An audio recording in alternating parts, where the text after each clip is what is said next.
شروع میں دیکھیں اوپر اگر دیکھ لیں تو جہاں جہاں پر بھی مؤنث چیز ہوگی، یہ یاد رکھیں آپ نے دو ضمائر پڑھی ہوں گی، ایک ہے ضمیر ہوا اور دوسری ضمیر ہے ہی۔ کون کون سی ضمیریں ہیں؟ ہوا اور ہی۔ مارکر نہیں ہے، ضمیریں ہیں دو، ہوا اور ہی۔ تو ہوا جو ہے وہ ڈینوٹ کرتا ہے مذکر کو، کس کو ڈینوٹ کرتا ہے؟ کس کے بارے میں بات ہوتی ہے؟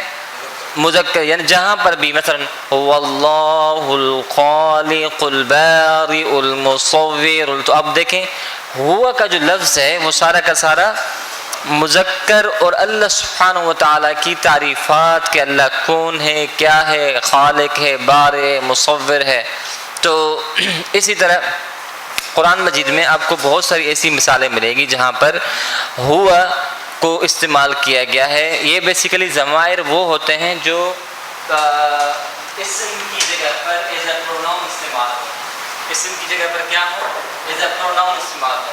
کیا آپ اسم کو بار بار ریپیٹ نہیں کرنا چاہتے، بلکہ کیا کرنا چاہتے ہیں کہ کسی بھی زبان کے اندر جب اس کی خوبصورتی بنانی ہو تو آپ اس ناؤن کو بار بار ذکر نہیں کر سکتے، بلکہ کیا کرتے ہیں ناؤن کو، مثلا پاکستان از اے سٹی، جی Pakistan is a city of Islamabad is a city of Pakistan, اس کے بعد کیا کریں گے؟ It has many houses for example, تو یوں آپ اٹ سے اسٹارٹ کریں گے، پروناؤن استعمال کریں گے۔ تو یہاں پر بھی ہوا اور ہی پروناؤن کے طور پر استعمال ہوتے ہیں۔ تو ہوا آپ لوگ پہلے پڑھ کے آئے ہیں۔ اب ہی کے بارے میں یہ ہے کہ جہاں جہاں پر بھی مؤنث ہوگا تو وہاں مثلا اگر عائشہ کا نام لکھا جائے تو عائشہ مذکر ہے مؤنث ہے؟ عائشہ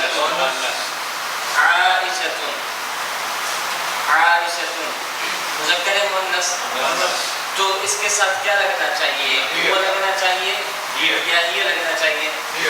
ہی ہے۔ اسی طرح خطۃ، اس کے ساتھ کیا لگنا چاہیے؟ یہ وجہ کیا ہے؟ تا ہے، آخر میں بولتا ہے، بولتا کس کی علامت ہے؟ مؤنث کی۔ اسی طرح اگر مثلا احمد، تو اب اس کے ساتھ کیا لگنا چاہیے؟ کیا لگے گا؟ ہوا۔ وجہ کیا ہے؟ یہ مذکر ہے اور مذکر کے لیے ہم نے کیا طے کر دیا ہے؟ ضمیر کون سی طے کر دی ہے؟ ہوا۔ تو مؤنث کی بھی جو ضمیر طے کی گئی ہے وہ ہے ہی ہے۔ اب یاد رکھیں کہ یہ ضمائر آپ لوگوں نے میرے خیال میں پڑھی ہوں گی، تین ضمائر ہیں، ہی، ہما، ہن۔ ہی، ہما، پہلی جو تین ہیں وہ ہیں ہوا، ہما، ہم، اور دوسری جو تین ہیں ہی، ہما، ہن۔ تو یہاں پر جو پہلی ہے ضمیر واحد مؤنث غائب، کس کی بات ہو رہی ہے؟ واحد مؤنث، کیونکہ واحد مؤنث کے لیے استعمال ہوتا ہے، ایک مؤنث کے لیے۔ تو اب ان مثالوں میں دیکھیں کہ شروع میں القریۃ ظالمۃ، تو بستی ظالم ہے، شروع میں ہی ظالمۃ، وہ ظالم ہے۔ اب کیا لگا دیا یہاں پر؟ کیا لگا دیا وہاں پر؟ ہی ہے۔ مثال دو میں دیکھیں البقرۃ فتنۃ، گائے آزمائش ہے، اور اس کے بعد گائے کو نکال کے ہٹا کے ہم نے کیا لکھ دیا؟ ہی فتنۃ۔ کیا لکھ دیا؟ ہی فتنۃ۔ اب بقرہ کو ڈینوٹ کیا کر رہا ہے؟ بقرہ کو کون سا جو لفظ ہے وہ ریپلیس کر رہا ہے؟ ہی ہے۔ اسی طرح مثال تیسری میں دیکھیں الابصار شاخصۃ، آنکھیں پتھرائی ہیں، آنکھوں کی، کیونکہ اب الابصار یہاں پر جو ہے مؤنث ہے تو آنکھوں کے بارے میں بات ہوئی ہے کہ آنکھیں کیا ہیں؟ شاخصۃ، وہ پتھرائی ہیں۔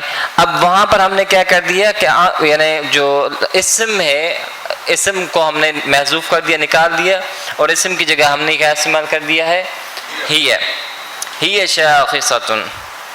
اب اگر اس قاعدوں کو پڑھ لیں تو قاعدے سے کافی ہمیں بہت زیادہ انڈرسٹینڈنگ ہو جائے گی کہ عربی زبان میں کسی بھی مؤنث چیز جیسے سورۃ، شجرۃ، یا بہت سی چیزوں جیسے مساجد، اقلام، کتب کے بارے میں بات کرتے ہوئے یہ استعمال ہوتا ہے، یعنی یا تو ایسے اسما جن کے آخر میں تا گول ہو، مثلا شجرتن، یا یہ دیکھیں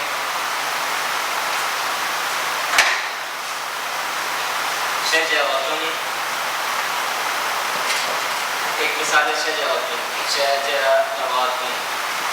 اسی طرح علقتن، قرآن مجید میں آیا ہے نا، کہاں پر آیا ہے علقتن؟ قرآن مجید میں کہاں پر آیا ہے؟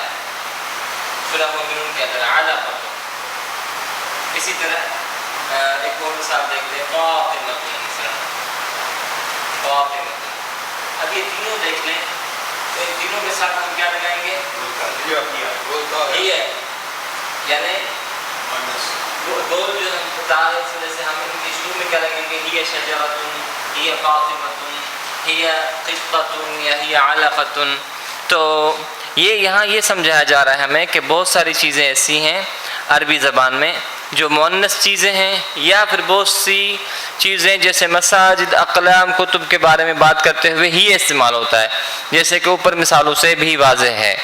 ایک مثال تھی یہاں پر الابصار خاشعۃ، شاخصۃ، تو الابصار کیا ہے؟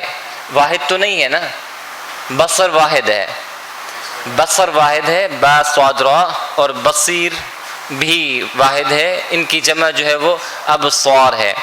تو یہاں یہ بتایا جا رہا ہے کہ کہیں مؤنث کے ساتھ یہ لگتا ہے اور کہیں جمع کے ساتھ، جیسے الابصار ہے، کتب ہے، اقلام ہے، ان کے ساتھ ہی یہ لگتا ہے۔ تو جہاں دوسرے کالم میں القریۃ، البقرۃ اور الابصار کی جگہ ہی استعمال کیا گیا ہے، ہی کے بعد عموماً ال کے بغیر لفظ آنے سے ایک مکمل جملہ بن جاتا ہے، جیسے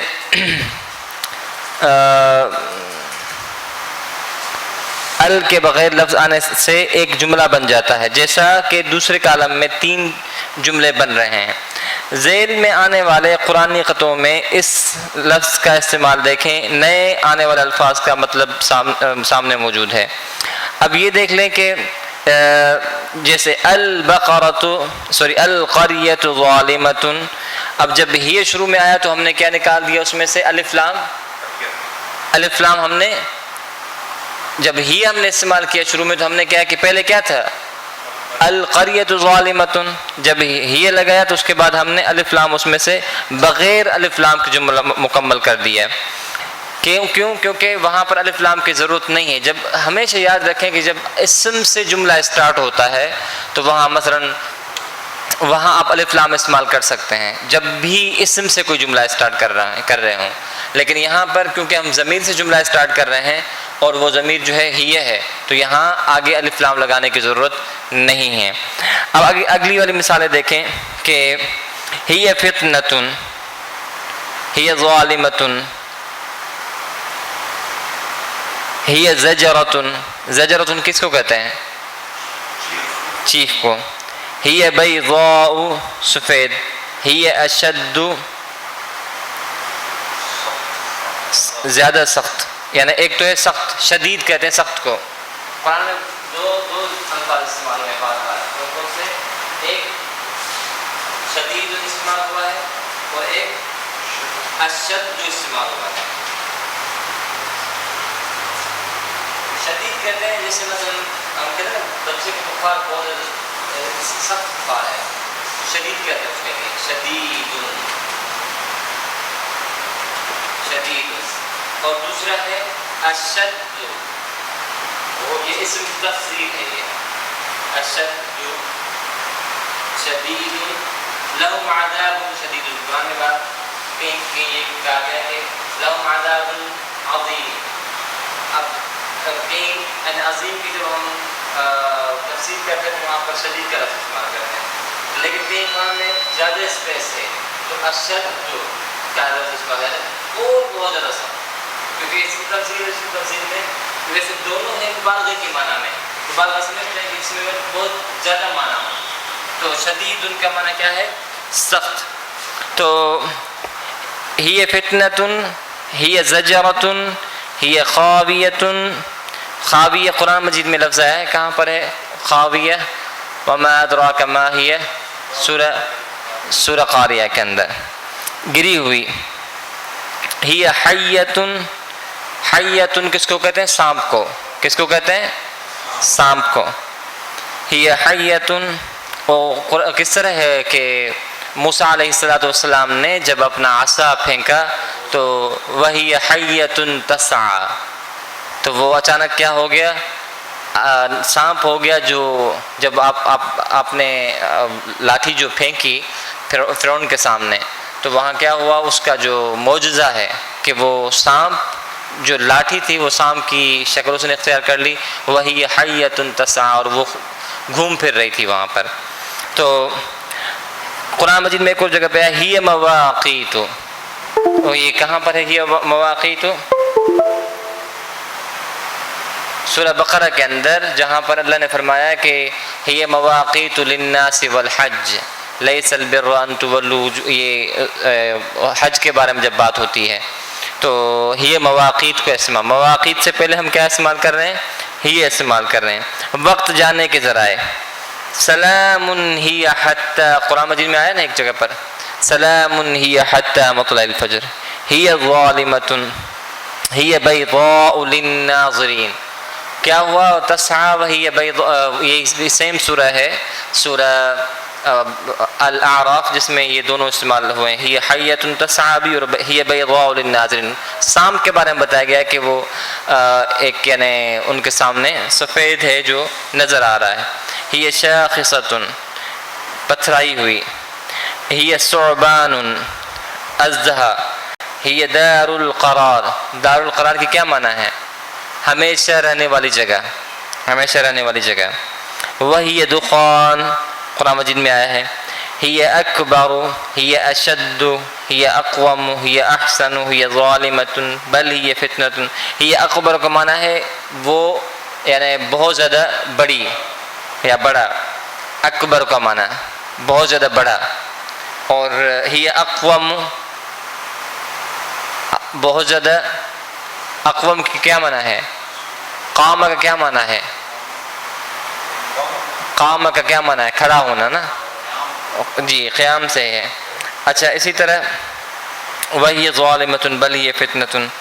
اب یہ جتنی بھی مثالیں دی گئی ہیں، اس کے بعد اگر نیچے مثالیں دیکھیں تو یہ تمام 4 مثالیں ایسی ہیں جہاں پر قرآن میں استعمال ہوا ہے. فإنما هي زجرۃ واحدہ. جی، تو اب اس کا جو ترجمہ ہے وہ کیسے کریں گے؟ فإنما، پس، جی مانا پس، جی یہ واقعی ایک. واحدتن کیا معنی کیا ہوا؟ ایک چیخ ہے. جی ہی مواقیت، تو مواقیت کے معنی کیا ہے؟ ہی مواقیت للناس والحج. جی یہ قرآن مجید فرما رہا ہے کہ وہ وقت جاننے کے ذرائع ہیں. کس کے لیے؟ انسانوں کے لیے. اور کس کے لیے؟ حج کے لیے. انسانوں کے لیے. یسألونک عن الأہلہ، اللہ نے فرمایا کہ یسألونک عن الأہلہ، کیا تم پوچھتے ہو چاند کے بارے میں؟ یا تم سے لوگ آ کر حضور صلی اللہ علیہ وسلم کو فرمایا کہ یسألونک عن الأہلہ، لوگ تم سے پوچھتے ہیں کس کے بارے میں؟ چاند کے بارے میں. فرما دیجئے قل ہی مواقیت للناس والحج، فرما دیجئے کہ یہ کیا ہیں؟ ذرائع ہیں مقرر کرنے کے لیے، تواریخ مقرر کرنے کے لیے، چاند کی تواریخ مقرر، حج کی تواریخ مقرر کرنے کے لیے، لوگوں کے وقت کو مقرر کرنے کے لیے. مواقیت، تو یہاں پر ہی مواقیت للناس والحج، تو اس کی معنی کیا کریں گے؟ وہ وقت جاننے کے ذرائع، یعنی وہ کیا مطلب؟ پیچھے جو اہلہ کی بات ہو رہی ہے لوگوں کے لیے اور حج کے لیے. ایک اور جگہ پر ہے قرآن مجید میں آیا وَإِنَّ الْآخِرَةَ، کیا معنی کریں گے اس کی؟ وَإِنَّ الْآخِرَةَ، اور بے شک اور بے شک آخرت یا قیامت کا دن ہی دار القرار. کیا ہوا؟ جی یہ کس کی جگہ ہے؟ وہ ٹھہرنے کی جگہ ہے. ایک اور جگہ پر ہے سلام ہی حتی مطلع الفجر. کہ سلامتی ہے کس پر؟ سلامتی ہے قرآن مجید میں سورہ انا انزلناہ فی لیلۃ القدر میں کہ انا انزلناہ فی لیلۃ القدر وما ادراک ما لیلۃ القدر لیلۃ القدر خیر من الف شہر تنزل اب یہ لیلت کی بارے میں بات ہو رہی ہے نا. تنزل الملائکۃ والروح فیہا باذن ربہم من کل امر سلام سلامتی والی ہے ہی حتی مطلع الفجر کب تک؟ جب تک کہ فجر کا طلوع نہ ہو جائے. یعنی وہ جو لیلۃ القدر کی رات ہے جو ہم سرچ کرتے ہیں تو وہ لیلۃ القدر کی رات سلامتی والی ہے امن والی ہے لوگوں کے لیے بہت زیادہ ریوارڈ لانے والی انعامات لانے والی جو ہے وہ رات ہے. سلام ہی سلامتی والی ہے وہ برکت والی ہے. جو پیچھے ہم نے لیلت کی بات کی تو یہ ضمیر کس کی طرف لوٹے گی؟ لیلت کے بارے میں کہ کیونکہ لیلتن یہ جو ہماری جو ذہن میں جو ضمیر ہے نا وہ کون سا تھا؟ لیلتن کیونکہ لیلت کی بات ہو رہی ہے لیلتن اسی کی وجہ سے ہی آیا ہے. پروناؤن جو استعمال ہوا لیلتن کے لیے وہی استعمال ہوا ہے کیونکہ لیلتن مؤنث ہے. مؤنث کے لیے انا انزلناہ فی لیلۃ القدر وما ادراک ما لیلۃ القدر سارا بس لیلۃ کا ہو رہا ہے. کیا چیز ہے؟ آخر میں فرمایا گیا سلام ہی حتی مطلع الفجر. تو یہ وہ رات ہے جس کی رات اس رات کے اندر سلامتی یا برکتیں یا رحمتیں ہیں اور اللہ تبارک و تعالیٰ کی طرف سے نازل شدہ کب تک ہے؟ حتی مطلع الفجر. تو اب اس کی معنی کیا کریں گے؟ جی جب تک طلوع نہ ہو جائے جب تک کہ صبح کا وقت طلوع نہ ہو جائے. اچھا ایک اور جگہ پر ہے ہی کے بعد الف لام والا لفظ ہو تو اس سے جملے میں عموماً تاکید کا مفہوم پیدا ہوتا ہے. اس میں پھر ہم تاکید سمجھتے ہیں اسٹریس دینا. اگر ہی کے بعد الف لام آ جائے تو پھر وہاں کیا ہوگا کہ یہ تو پچھلی جتنی مثالیں ہیں وہ ہیں جہاں پر قرآن مجید میں ہی کے بعد الف لام نہیں لگا ہوا. لیکن جہاں الف لام لگا ہوا ہے وہاں پر پھر تاکید کے معنی دیتا ہے. مثلا ہی کے بعد الف لام والا لفظ ہو تو اس سے جملے میں عموماً تاکید کا مفہوم پیدا ہوتا ہے. مثلا ہی الماوا. اب ہی کے بعد کیا آیا؟ الماوا. ہی الماوا یہی ٹھکانہ ہے. جیسے ہم کہتے ہیں نا تمہارا یہی گھر ہے. اب یہ تاکید ہے کہ بھائی اس سے علاوہ تمہارا کوئی گھر نہیں ہے, یہی تمہاری بائک ہے. اس کا مطلب اس کو 110% شور ہے کہ یہی اس کی بائک ہے. جی جیسے ہم کہتے ہیں نا بھائی یہ لے لو بس اسی میں گزارا کر لو, یہی تمہاری سزا ہے. ایسے کہتے ہیں نا یہی تمہاری سزا ہے. تو قرآن مجید میں کیا ہے؟ ہی الماوا وہی ٹھکانہ ہے. یا فإن الجحیم قرآن مجید میں جو پوری آیت ہے وہ یوں ہے فإن الجحیم ہی المأوا. ترجمہ کیا کریں گے اس کا؟ یقیناً جہنم ٹھکانہ ہے. جہنم ہی ٹھکانہ ہے. جہنم ہی کیا ہے؟ ٹھکانہ ہے.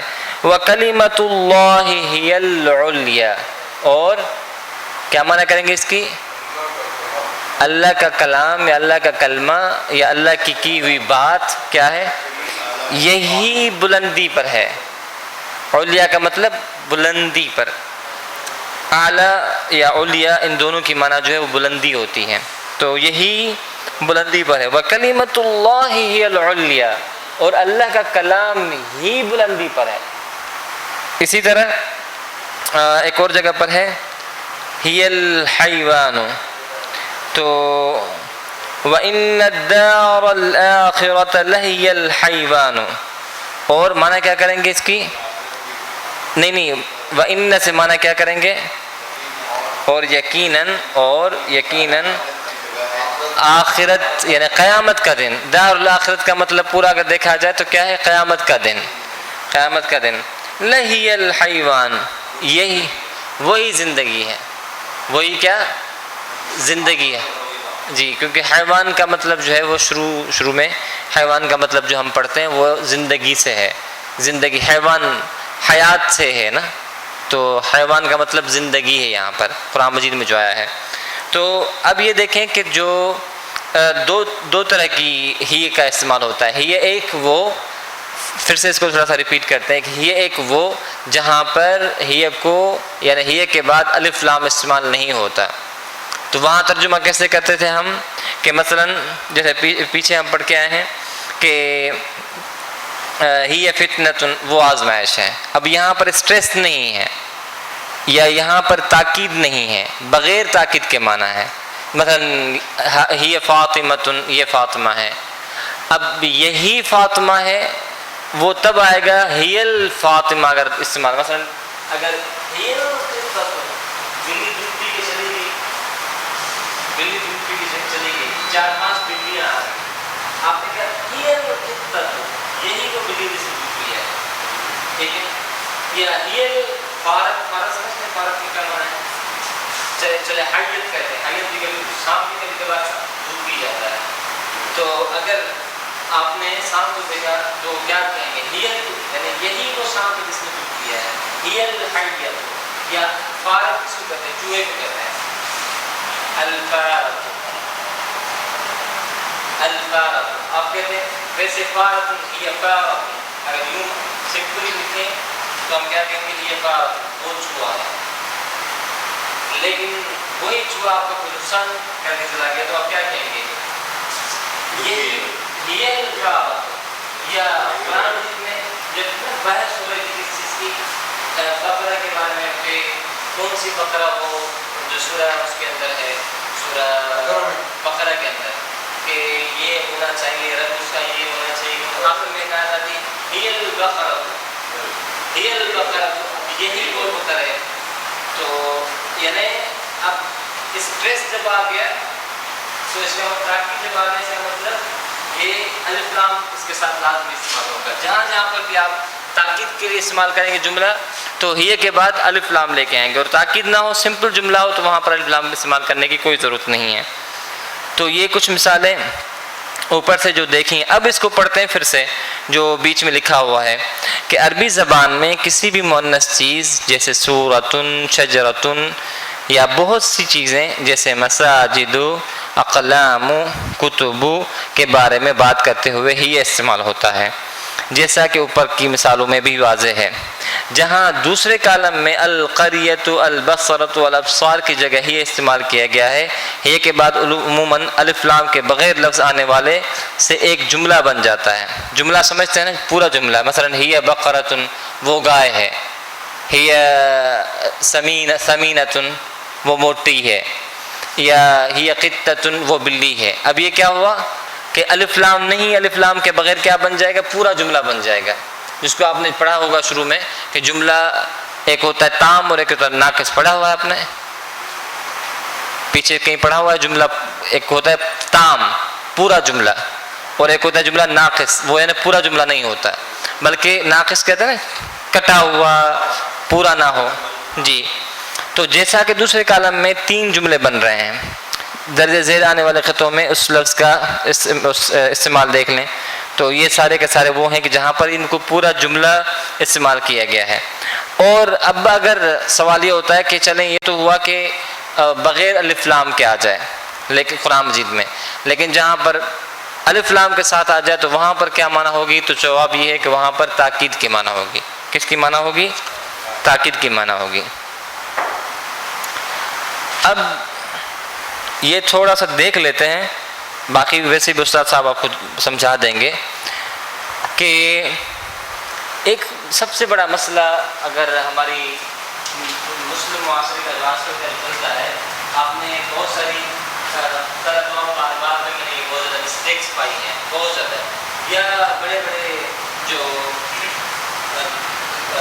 اسپیچز ہوتی ہیں وہاں پر بھی اگر آپ دیکھ لیں سمپل سی چیز ہے، لیکن اس سمپل سی چیز کو بہت زیادہ پریشان کیا ہوا لوگوں نے.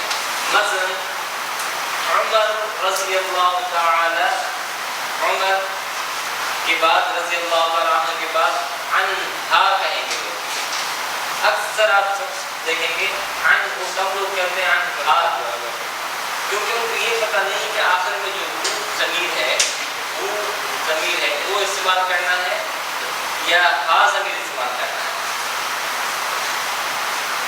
آئی سمجھ میں؟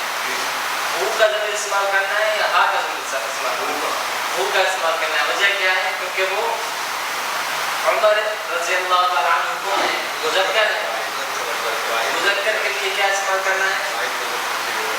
اچھا بسا اوقات لوگ کیا کرتے ہیں کہ اگر بہت سارے صحابہ کی بات ہو رہی ہوتی ہے تو وہاں پر بھی عنہ استعمال کرتے ہیں، جبکہ وہ کرنا چاہتے ہیں عن نہیں، بہت سارے کے لیے عنہم کا رضی اللہ عنہم اجمعین، کہ ہم نے مثلا صدیق رضی اللہ تعالیٰ عنہ 3-4 صحابہ کی بات کی، اس کے بعد آپ کو کیا کہنا چاہیے؟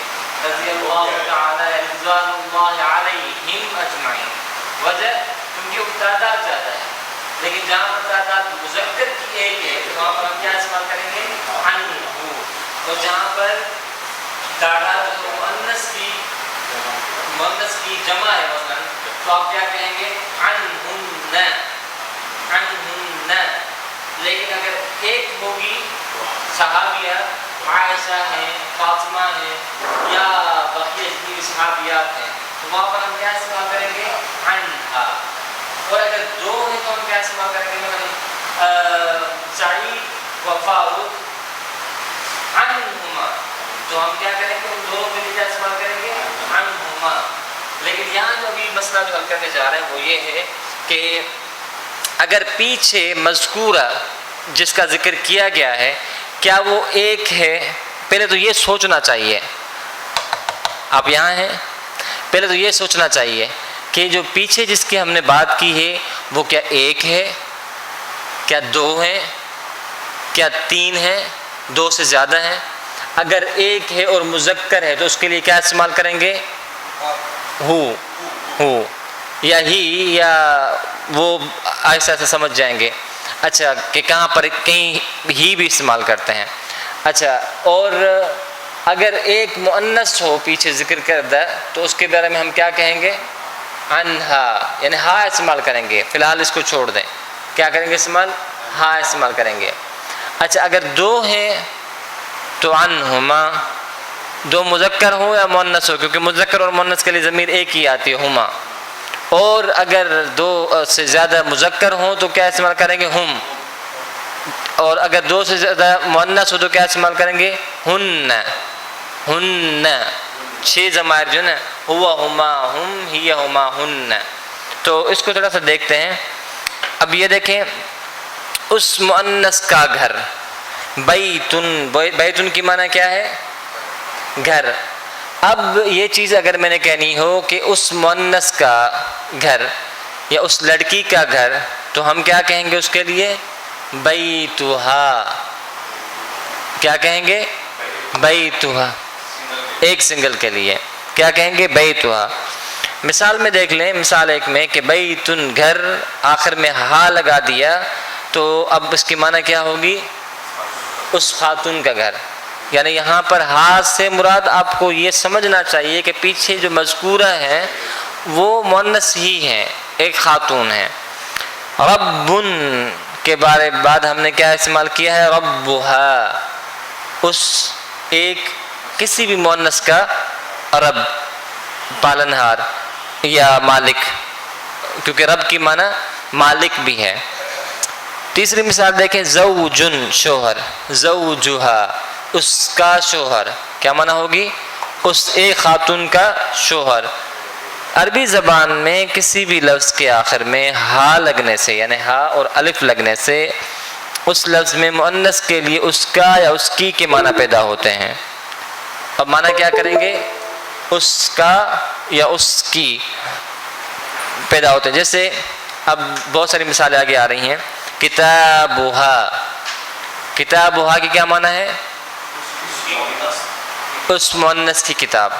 اب یہاں سے ہمیں سینس یہ لینا چاہیے کہ ہا کا ضمیر استعمال ہوا، اس کا مطلب جس کی کتاب ہے وہ مذکر نہیں ہے بلکہ کیا ہے؟ مؤنث ہیں. اسی طرح قلمہا اس مؤنث کا قلم. اچھا اسی طرح بیتھا اس مؤنث کا گھر. اسی طرح اور بھی بہت ساری مثالیں آپ بنا سکتے ہیں. تو اب آگے دیکھ لیجئے کہ ایسے قرآنی الفاظ کا مفہوم خود بآسانی سمجھتے ہوئے ان کا ترجمہ کریں. تو رسول کا معنی کیا ہے؟ رسول، رسولہا کا کیا معنی ہوگا؟ جی رزقہا کا، جی ایمانہا کا، جی اس مؤنث عورت کا ایمان، اچھا یا اس عورت کا ایمان، قلبہا، جی زینتہا، جی اب اس کے واحد بھی لکھے ہوئے ہیں ساتھ کے واحد کیسے آتے ہیں اور پھر جو جملے میں استعمال ہوتے ہیں وہ کیسے استعمال ہوتے ہیں. جی اسی طرح قائلہا، جی اس کو کہنے والا، قائل کہتے ہیں نا، قائل کرنے والا، کہنے والا، بولنے والا، سمجھانے والا، تو یہاں پر قائلہا کا معنی ہے اس کو کہنے والا. اہلہا کی معنی کیا ہوگی؟ معنی کرتے جائیں آپ، معنی کرتے جائیں آپ. جی اس ایک مؤنث کا اہل، اہل کہتے ہیں نا گھر، اہل و عیال، اہل و عیال. جی وجہہا کا معنی کیا ہوگی؟ اس ایک مؤنث کا چہرہ ہے، اس ایک عورت کا چہرہ، وجہ کہتے ہیں چہرے کو. اصلہا، قرآن مجید میں اصلہا ثابت وفرعها فی السماء، تو کیا معنی ہوگی؟ جی جڑ، جڑ یعنی اس ایک عورت کی جڑ، یا پیچھے کوئی مؤنث، اس ایک مؤنث کی جڑ، کوئی مؤنث ذکر ہوگا وہاں پر لازماً، یعنی کوئی بھی ایسی چیز ہوگی جو قرآن مجید میں اصلہا ثابت وفرعها فی السماء تؤتی اکلہا قرآن مجید میں استعمال ہوا ہے. عندہا، اس عند کی معنی کیا ہے؟ عند کی معنی کیا ہے؟ کی طرف یا کے پاس، پاس. جی جی اس ایک مؤنث کے پاس. تحتہا، اس ایک مؤنث کے نیچے. تو یوں ساری معنی آپ دیکھ لیں. اب قرآن مجید میں اگر ہم دیکھ لیں تو کچھ مثالیں بڑی زبردست مثالیں ہیں جہاں سے ہمیں مزید آسانی ہوگی. اب قرآن کی کچھ آیت ہیں، انما علمها عند اللہ، کیا معنی کریں گے اس کی؟ انما کی کیا معنی کریں گے؟ بے شک، جی اس مؤنث کا علم اب اللہ کے پاس ہے، یعنی پیچھے جنت کا ذکر ہوگا یا کسی ایسی مؤنث چیز کا ذکر ہے، جنت مؤنث ہے نا، یا قیامت کا دن کے ذکر ہوگا ضروراً، تو اس کے بارے میں بتایا گیا کہ انما علمها عند اللہ. پچھلا مجھے سابق یاد نہیں ہے کیا ہے، انما علمها عند اللہ وما ادریک لعل الساعة تکون قریبا. جی قیامت کے بارے میں بات ہو رہی ہے. تو وہاں پر کس کے بارے میں بتایا گیا کہ اس کا علم، یعنی اس مؤنث وہ کیا ہو جو جہنم ہے، اس کا علم کس کے پاس ہے؟ اللہ کے پاس ہے. تو ابصارها خاشعۃ، یہ کون سی آیت میں ہے، کون سی جگہ پہ ابصارها خاشعۃ؟ ابصارها خاشعۃ، اس مؤنث کی جو آنکھیں ہیں، ابصار کس کو کہتے ہیں؟ آنکھیں. خاشعہ کیا ہوں گی؟ نہیں وہ تو پتھرائی کا کے لیے تو ایک اور لفظ تھا نا، وہ تو شاخصۃ تھا. خاشعہ خشوع کرنے والی ہوں گی. کیا ہوں گی؟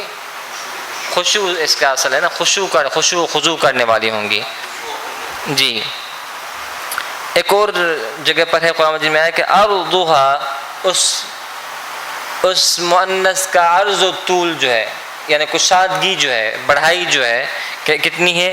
کہ عرض السماء والارض. کیا معنی کریں گے؟ عرضها، اس کی جو عرض و طول، طول و عرض، یا طول و عرض استعمال کرتے ہیں اردو کے اندر. جی طول و عرض جو ہے، یا اس کی کشادگی یا اس کا وسیع ہونا کتنا ہو سکتا، کتنا ہوگا؟ جی کعرض السماء، زمین اور آسمان کے طول و عرض کی طرح، زمین اور آسمان کے طول و عرض کی طرح. کیا کا مطلب؟ کی طرح. وجزاء سیئۃ، اور کیا معنی کریں گے اس کی؟ اور بری سزا، سیئۃ بری کو کہتے ہیں نا، سیئۃ بری کو کہتے ہیں، تو سیئۃ اور بری سزا، سیئۃ مثلھا کیا ہے؟ بری ہے اس مؤنث کے مثل، مثال اس مثل کے معنی ہوگی یہاں پر۔ اسی طرح عندها جنت المأوى، عندها جنت المأوى، اب اس کی کیا معنی کریں گے؟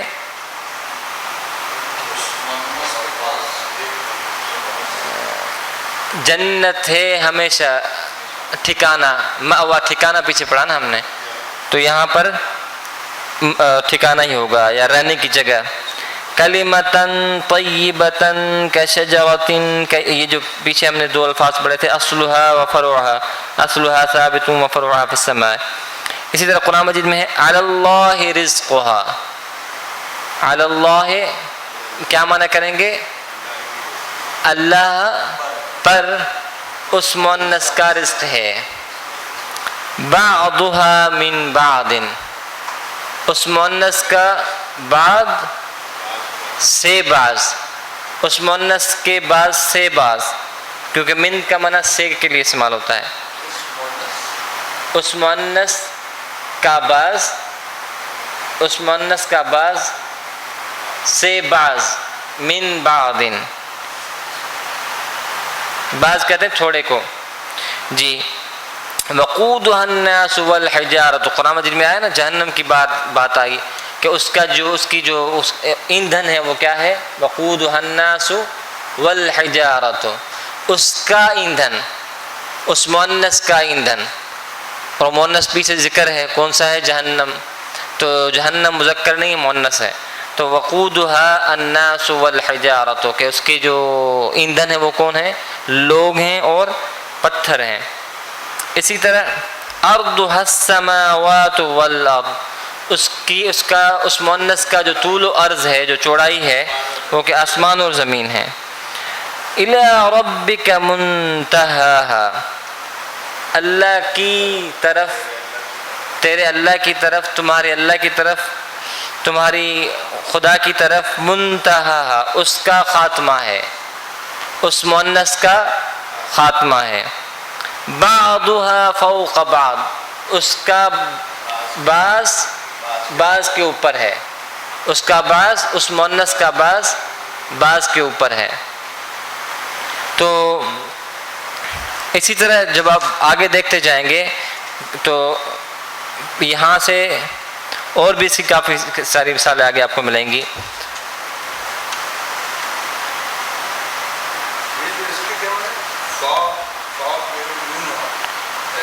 کون سے والا ہے؟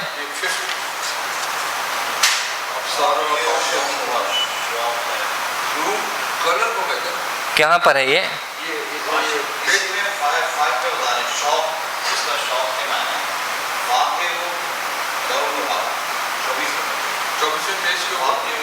ہاں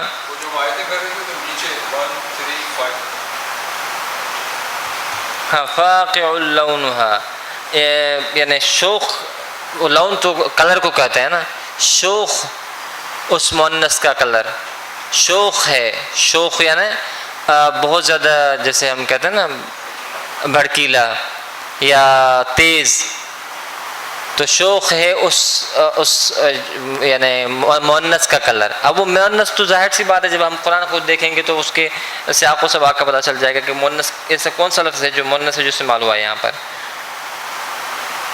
ٹھیک ہے، میرے خیال میں آج کے لیے اتنا کافی ہے، اور یہ کتاب مجھے مل سکتی ہے، میں لے جاؤں، تاکہ پھر نیکسٹ ٹائم اگر سرناب بھی ہیں تو مجھے پہلے بتا دیا کریں۔